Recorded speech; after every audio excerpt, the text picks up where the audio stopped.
जय हिंद साथियों, मैं आदेश आप सभी का आपके अपने परिवार राही आदि क्लासेस में स्वागत करता हूं। तो हम सभी आज हिंदी का प्रैक्टिस सेट सॉल्व करेंगे जो कि सीटेट के लिए प्राइमरी स्तर का है। उम्मीद है आप सभी लोग पूर्ण रूप से सहयोग करेंगे। क्लास को शेयर कीजिएगा, लाइक कीजिएगा, कमेंट कीजिएगा और नए हों तो सब्सक्राइब जरूर कीजिएगा। तो अब हम अपनी क्लास को शुरू करते हैं। सबसे पहले निर्देश दिया गया है कि दिए गए प्रश्नों के लिए सही विकल्प चुनिए, यानी सबसे सही। 15 क्वेश्चन शिक्षण शास्त्र से होते हैं। तो शिक्षण शास्त्र में क्या होता है कि एक से अधिक विकल्प हमें सही लगते हैं। उन विकल्पों में से जो सबसे सही हो उसका चयन करना होता है और 15 क्वेश्चन होते हैं गद्यांश या काव्यांश से। तो अब हम अपनी क्लास को शुरू करते हैं। थोड़ी सी मुंह में छाले हैं, अगर ज़बान फिसल जाए तो आप लोग देख लीजिएगा। तो क्या है कि पहला क्वेश्चन है, प्राथमिक स्तर पर शिक्षा का माध्यम अंग्रेजी होना चाहिए, उर्दू होना चाहिए, बच्चे की मातृभाषा होना चाहिए, हिंदी होना चाहिए। तो जब बच्चा प्राथमिक स्तर का है, बहुत ही छोटा हो, तो उसकी मातृभाषा में हो, यानी जो वो बचपन से पढ़ रहा है, बोल रहा है, यानी बचपन में ही जिस भाषा का चयन किया गया है, जिस भाषा को सीखा है, उसी भाषा में उसको बहुत ही आसानी होगी। तो बच्चे की मातृभाषा होना चाहिए प्राथमिक स्तर पर। राइट आंसर हमारा ऑप्शन सी सही हो जाएगा। अगला क्वेश्चन है, बच्चे जो हैं प्रारंभ से ही क्या होते हैं? द्विभाषिक होते हैं, बहुभाषिक होते हैं, या भाषा में कमज़ोर होते हैं, या एक भाषिक होते हैं। देखिए, बच्चे प्रारंभ से ही बहुभाषिक होते हैं, क्योंकि हम देखते हैं छोटे बच्चे के साथ जैसा हम करते हैं वैसा ही करते हैं, यानी वो नकल बहुत ही स्पीड में करते हैं। तो बहुभाषिक होते हैं, जैसे हम उनसे जिस भाषा में बात करेंगे, जिस लैंग्वेज में बात करेंगे, वो भी उसी में बात करने की पूरी तरह से कोशिश करते हैं। तो हमारा राइट आंसर क्या हो जाएगा? बहुभाषिक होते हैं। अगला क्वेश्चन है कि प्राथमिक स्तर की पाठ्य पुस्तकों का निर्माण करते समय आप किस बिंदु पर विशेष ध्यान देंगे? हिंदी भाषा के वैविध्यपूर्ण रूप शामिल हों, उद्देश्यात्मक पाठ शामिल हों, कहानियाँ अधिक से अधिक शामिल हों, प्रसिद्ध लेखकों की रचनाएं शामिल हों। बच्चे क्या हैं? प्राथमिक स्तर के हैं, तो हमको छोटे छोटे बच्चों के स्तर से ही लेके चलना है पाठ्य पुस्तकों को। तो क्या हो? हिंदी भाषा के वैविध्यपूर्ण रूप शामिल होने चाहिए। तो राइट आंसर हमारा क्या हो जाएगा कि ऑप्शन ए सही हो जाएगा। अगला क्वेश्चन है, चॉम्स्की के अनुसार कौन सा कथन सही है? कभी कभी 2-3 नंबर का पूछ लेता है किसी का कथन कहा हुआ। तो यहाँ पर पूछा है चॉम्स्की के, बच्चों में भाषा सीखने की जन्मजात क्षमता नहीं होती, बच्चों में भाषा सीखने की क्षमताएं बहुत सीमित होती हैं, बच्चों को व्याकरण सिखाना जरूरी है, या बच्चों में भाषा सीखने की जन्मजात क्षमता होती है। देखिए, बच्चों में जन्मजात क्षमता होती है, यहाँ पर क्या व्याकरण सिखाना बिल्कुल गलत हो जाएगा। सीमित होती हैं कहा गया है, ये नहीं होगा। क्षमता नहीं होती ये कहा।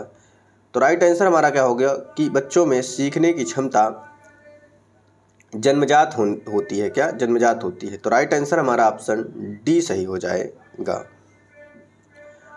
अगला क्वेश्चन है, पाठ के अंत में अभ्यास और गतिविधियां देने का उद्देश्य है।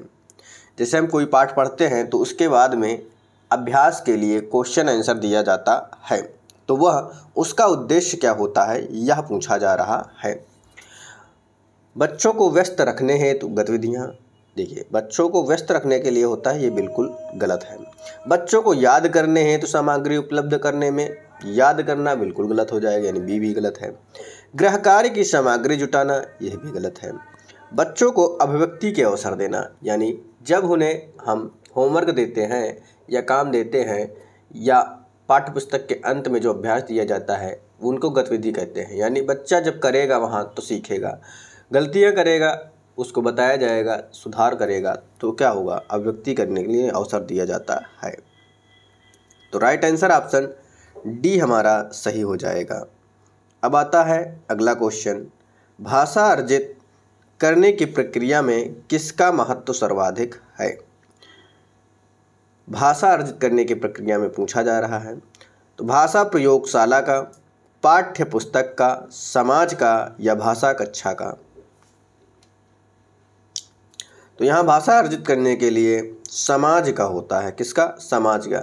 यानी आप जिस समाज में रहते हैं वहाँ की आपको उस भाषा को सीख जाते हैं। जैसे आप मान लीजिए हिंदी भाषी क्षेत्र में जन्म हुआ है आपका, तो आपको हिंदी भाषा सीखना नहीं पड़ता, वो जन्म से ही हो जाता है। लेकिन मान लीजिए आपको इंग्लिश जानना है, सीखना है, तो अगर आप सीखने जाएंगे, स्पीकिंग करने जाएंगे तो आपको समय लगेगा, लेकिन सीखना पड़ेगा, फीस देनी पड़ेगी। लेकिन अगर आप जहाँ पर इंग्लिश ही बोली जाती हो वहाँ रहना शुरू कर दें, अगर आप 6 महीने साल भर रहेंगे तो आपको सीखना नहीं पड़ेगा, वो आपको ऑटोमेटिक मतलब उस समाज में आप रहेंगे तो आप ऑटोमेटिक सीख जाएंगे सुनते सुनते। तो क्या है, समाज का महत्वपूर्ण हो जाएगा। फिर आते हैं अगले क्वेश्चन पे। तो अगला क्वेश्चन है,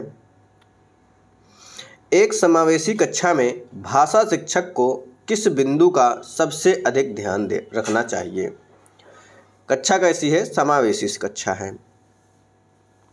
तो ऑप्शन देखते हैं, सभी बच्चों को समान गतिविधि में शामिल होने के लिए प्रोत्साहित करना, सभी बच्चों को समान अपेक्षाएं रखना, विविध प्रकार की दृश्य श्रव्य सामग्री का उपयोग करना, सभी बच्चों को समान रूप से गृह कार्य देना। तो क्या यहाँ पर क्या है, कक्षा कैसी? समावेशी है। समावेशी कक्षा में आप समान बुद्धि के छात्र भी बैठेंगे, विकलांग भी बैठेंगे, दिव्यांग भी बैठेंगे, हर तरीके के छात्र बैठेंगे। तो वहाँ पर क्या है, जब विविध प्रकार की दृश्य श्रव्य सामग्री का उपयोग किया जाएगा तो इसका सबसे अधिक ध्यान रखना होता है। तो राइट आंसर हमारा ऑप्शन सी सही हो जाएगा। अब आते हैं अगले क्वेश्चन पे। तो अगला क्वेश्चन है, भाषा में आकलन की प्रक्रिया कैसी होनी चाहिए?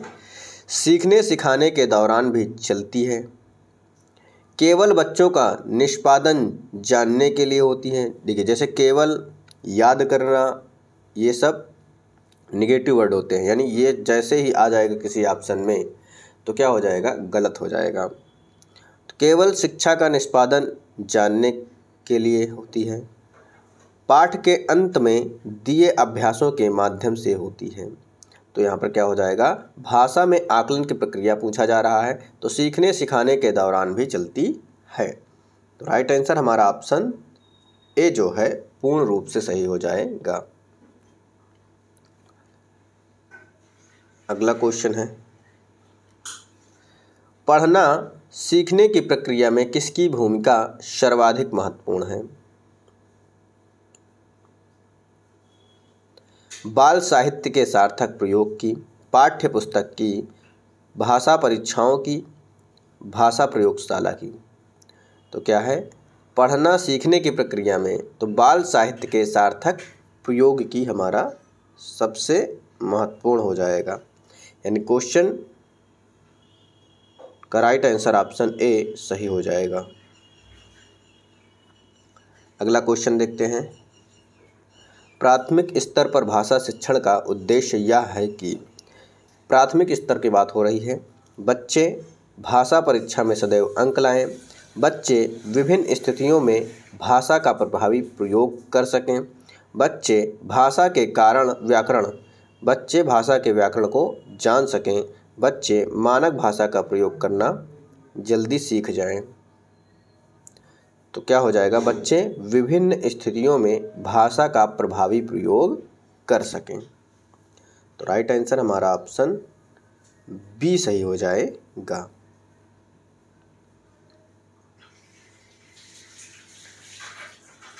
अगला क्वेश्चन है, भाषा अर्जित करने में वाइगोत्स्की ने किस पर सबसे अधिक बल दिया?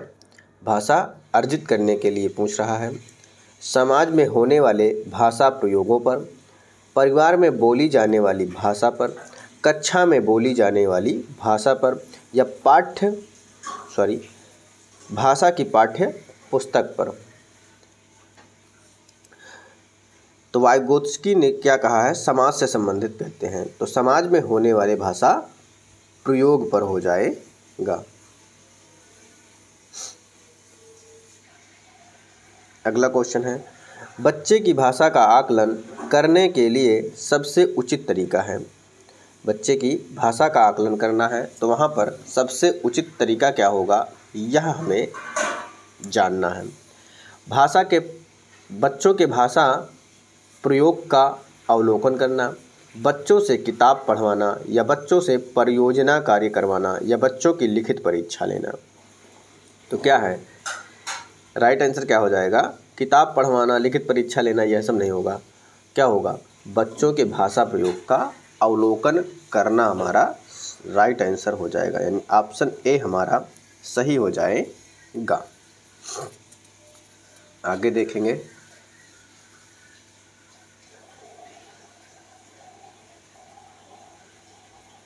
अगला क्वेश्चन है, प्राथमिक स्तर पर एक भाषा शिक्षक से सर्वाधिक अपेक्षित है।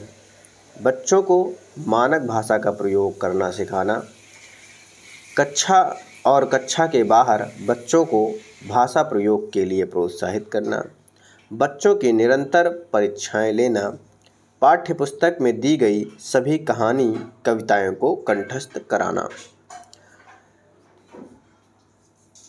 प्राथमिक स्तर के बच्चे हैं, एक भाषा शिक्षक को सर्वाधिक अपेक्षित है, तो क्या करना चाहिए कि कक्षा और कक्षा के बाहर बच्चों को भाषा प्रयोग के लिए प्रोत्साहित करना चाहिए। तो राइट आंसर हमारा ऑप्शन बी सही हो जाएगा। अगला क्वेश्चन है कि भाषा सीखने सिखाने के संबंध में निम्नलिखित में से कौन सा कथन सही नहीं है। बच्चे स्कूल आकर ही भाषा सीखते हैं, बच्चे अपने परिवार से ही भाषा सीखते हैं, बच्चे स्कूल के मानक भाषा का ही प्रयोग करते हैं, बच्चे स्कूल आने से पूर्व ही भाषाई पूंजी से लैस होते हैं। तो क्या है कि बच्चे जब स्कूल जाते हैं तो स्कूल जाने से पहले ही उनको भाषा आती रहती है, तो भाषाई पूंजी से लैस रहते हैं या होते हैं। तो क्या हो जाएगा राइट आंसर, ऑप्शन डी हमारा सही हो जाएगा। अगला क्वेश्चन है, प्राथमिक स्तर पर भाषा सिखाने की सर्वश्रेष्ठ विधि है। प्राथमिक स्तर पर भाषा सिखाना है तो सर्वश्रेष्ठ विधि क्या होगी। बच्चों को कहानी सुनाना, बच्चों को पाठ्य पुस्तक पर आधारित वीडियो कार्यक्रम दिखाना, बच्चों को भाषा का प्रयोग करने के विविध अवसर देना या बच्चों के साथ कविता गाना। तो राइट आंसर क्या होगा, उन्हें विविध अवसर देना चाहिए, यानी अवसर जब दोगे तो बच्चा क्या होगा, उस भाषा के जिस भाषा को सीखता रहेगा उसको बोलेगा, और जब बोलेगा तो उसके अंदर से डर समाप्त होगा। तो क्या हो जाएगा राइट आंसर, बच्चों को भाषा प्रयोग करने की विविध अवसर देना। राइट आंसर ऑप्शन सी सही हो जाएगा।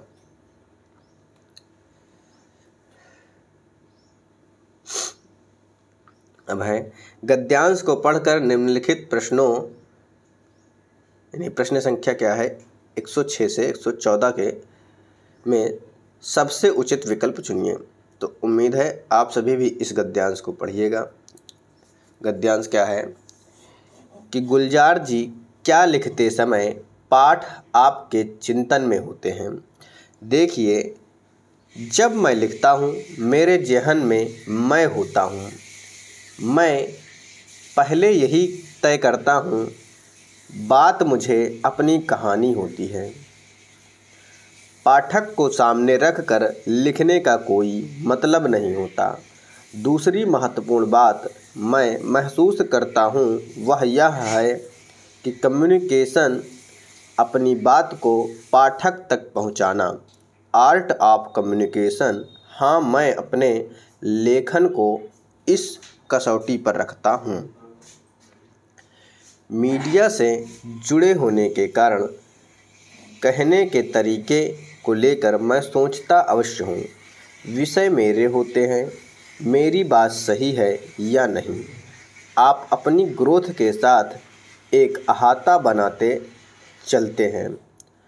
हर फाइन आर्ट लोगों तक पहुंचनी ही चाहिए। संगीत हो, कला हो या लेखन हो, वो अपने लक्ष्य तक पहुंचनी चाहिए। कहने का ऐसा तरीका तो होना ही चाहिए। तो ये रहा आपका गद्यांश। अब इस गद्यांश से संबंधित क्वेश्चन की तरफ चलते हैं और क्वेश्चन को हल करते हैं। तो क्वेश्चन क्या है, जब गुलजार लिखते हैं तो विषय किसके होते हैं। तो उन्होंने गद्यांश के पहली दूसरी ही लाइन में बताया है विषय किसके होते हैं। फिल्म बनाने वालों के, स्वयं उनके, मीडिया के या पाठकों के। तो उन्होंने बताया क्या था, स्वयं उनके होते हैं। किसके? स्वयं उनके ही होते हैं। अगला क्वेश्चन है कि गुलजार के अनुसार लिखने वाले के जेहन में स्वयं लेखक होता है। इसका आशय यह है कि लेखक पाठक की उपेक्षा करता है। लेखक को अपनी ग्रोथ चाहिए। लेखक की संवेदनाएं आत्मा अनुभूमि केंद्र में होती हैं। लेखक स्वयं को सर्वोपरि मानता है। तो राइट आंसर क्या होगा कि लेखक की संवेदनाएं आत्म अनुभूमि केंद्र में होती हैं। राइट आंसर हमारा ऑप्शन सी सही हो जाएगा। अब आता है अगला क्वेश्चन। अगला क्वेश्चन क्या है कि एक लेखक के लिए दूसरी महत्वपूर्ण बात क्या है। मीडिया, कला, लेखन या संप्रेषण। तो उन्होंने क्या कहा था, कम्युनिकेशन। कम्युनिकेशन क्या होता है, संप्रेषण ही होता है। क्या होता है, संप्रेषण ही होता है। तो यानी राइट आंसर हमारा ऑप्शन डी सही हो जाएगा। अब आते हैं आगे। अगला क्वेश्चन है, किसी भी कला का लक्ष्य क्या है। किसी भी कला का लक्ष्य क्या है।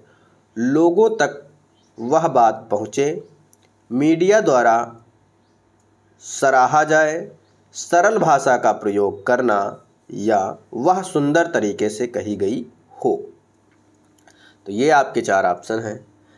तो राइट आंसर क्या होगा, किसी भी कला का क्या लक्ष्य होना चाहिए या होता है कि लोगों तक वह बात पहुँचे। कहाँ तक, लोगों तक वह बात पहुँचे।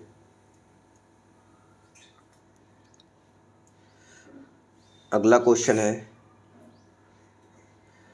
गुलजार अपने लेखन को किस कसौटी पर कसते हैं। गुलजार जो हैं वो अपने लेखन को किस कसौटी पर कसते हैं। वह व्यंग भरे अंदाज में कही गई है या नहीं। वह सब लोगों द्वारा सराही गई है या नहीं। मेरी ग्रोथ हो रही है या नहीं। वह बात पाठक तक पहुंच रही है या नहीं। तो राइट आंसर क्या होगा कि जो भी लिखा जाता है लेखन के द्वारा कि वह बात पाठक तक पहुंच रही है या नहीं। राइट आंसर हमारा ऑप्शन डी सही हो जाएगा। अगला क्वेश्चन है कि गुलजार लिखने से पहले क्या तय करते हैं। यह बात भी गद्यांश में आई थी कि क्या कहना है, कैसे कहना है, क्यों कहना है, किसके लिए कहना है। तो क्या तय करते हैं लिखने, क्या कहना है, तय किया जाता है कि क्या कहना है। अगला क्वेश्चन देखते हैं। तो अगला क्वेश्चन है, जेहन का अर्थ होता है। जेहन का क्या अर्थ है, दिमाग, ख्याल, सपना, दिल। तो क्या होता है जेहन का अर्थ, दिमाग होता है। क्या, दिमाग। अगला क्वेश्चन है, संगीत से विशेषण शब्द बनेगा। अब संगीत शब्द से कौन सा शब्द बनेगा जो विशेषण हो। संगीतज्ञ, संगीत वाला, संगीतवान या संगीता।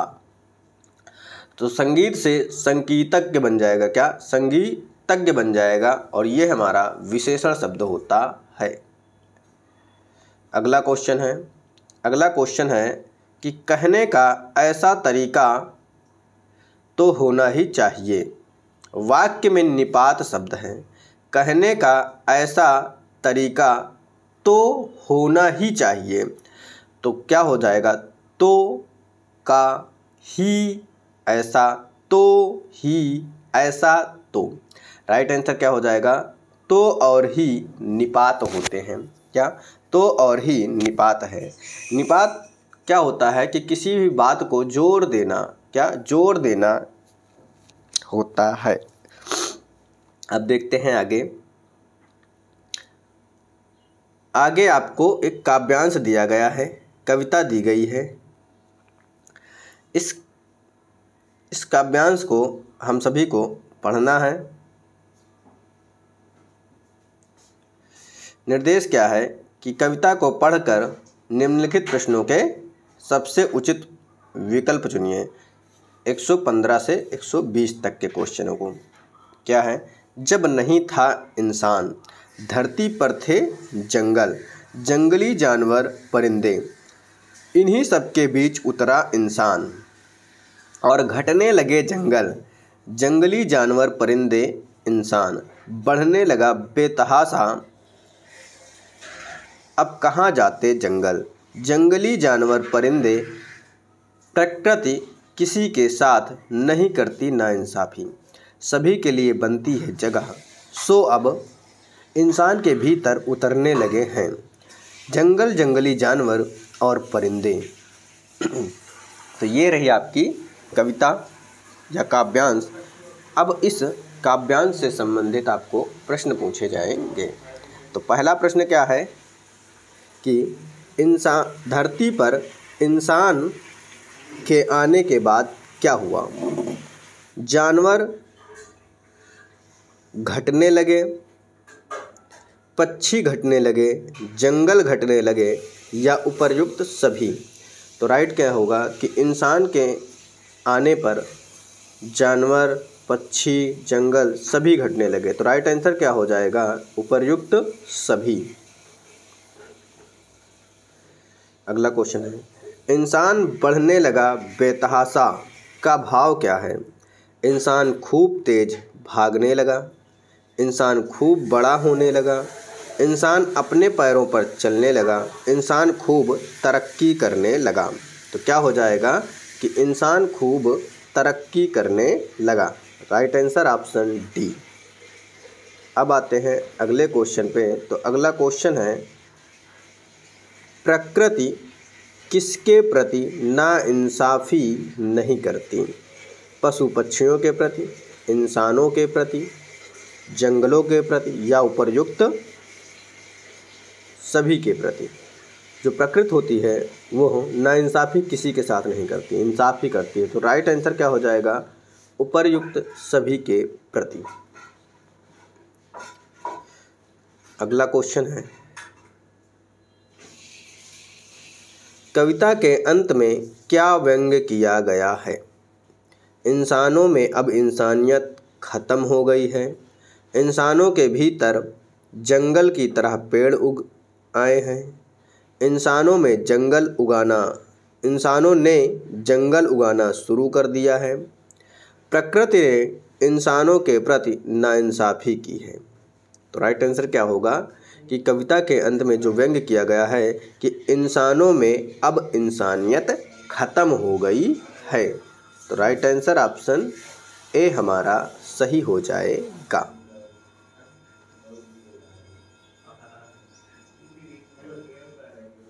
अगला क्वेश्चन है, अब कहाँ जाते जंगल का भाव है कि। अब जंगल खूब बढ़ने लगे, अब जंगल समाप्त होने लगे, अब जंगलों में परिंदे नहीं रहते, अब जंगल कहीं जाने लायक नहीं रहे। तो अब जंगल कहाँ जाते जंगल, तो इसका भाव क्या है कि अब जंगल समाप्त होने लगे। राइट आंसर ऑप्शन बी हमारा सही हो जाएगा। अब ये रहा आज का लास्ट क्वेश्चन है, 30वां क्वेश्चन है। क्या है कि जंगल का पर्यायवाची नहीं है।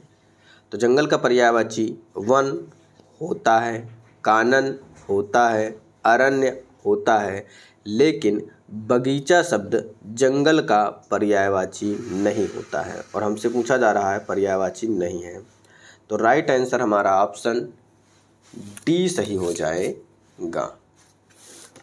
तो उम्मीद है आपको क्लास पसंद आई होगी। आप सभी पूर्ण रूप से सहयोग करें, साथ दें, क्लास को देखें। समय कम हो थोड़ी स्पीड बढ़ाकर देखिएगा। तो आज की क्लास को यहीं पे समाप्त किया जाता है। आप सभी का इस क्लास में जुड़ने के लिए बहुत बहुत धन्यवाद।